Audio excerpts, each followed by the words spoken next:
United in name only, in 2020 the United States could hardly have been more divided. With mass protests, riots and rival rallies turning violent, while a virus tore through the country, killing more than 250,000 people. This was the chaotic climate in which a country picked a president. Is the respondent, Donald John Trump, guilty or not guilty? Impeached but acquitted in February, the president was then confronted with perhaps the most serious challenge yet. Tonight, I want to speak with you about our nation's unprecedented response to the coronavirus outbreak. Widely criticized for the federal government's pandemic response, Trump himself contracted the virus in October, spending 3 nights in hospital. I wasn't feeling so hot. And within a very short period of time, they gave me Regeneron, and it was like unbelievable. I felt good immediately. His handling of the nationwide mass protests divided opinion, calling for the military to be sent into American cities and having the National Guard clear protesters for a presidential photo op.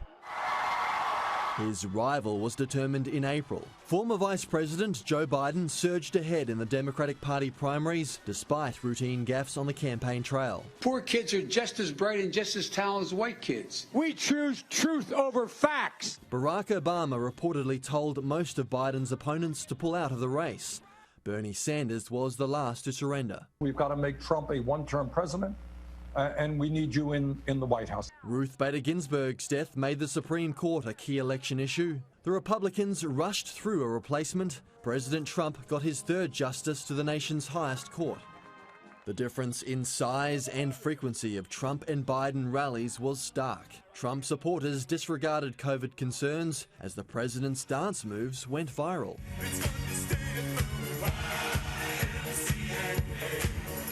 The 2 presidential debates failed to shift public opinion significantly.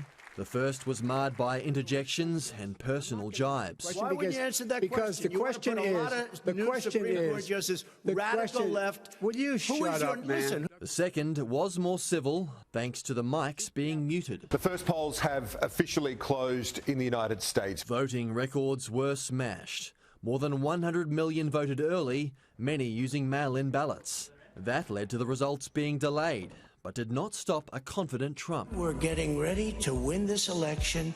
Frankly, we did win this election.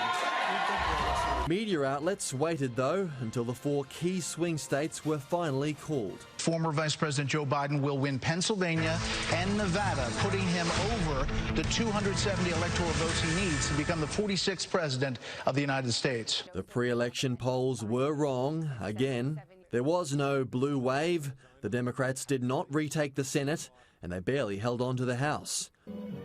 There were celebrations on the street, but no concession. Trump and his team instead challenged the result, filing dozens of suits alleging fraud in the swing states. Give our people the truth. They were working up a sweat for nothing. Their hopes of flipping the result were dashed, as most cases were tossed out. The president has allowed for the official transition process to start as Biden and Kamala Harris assemble an administration of Obama-era figures.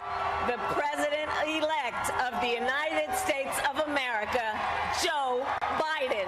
On January 20, he will take over as the leader of the free world and a nation in flux.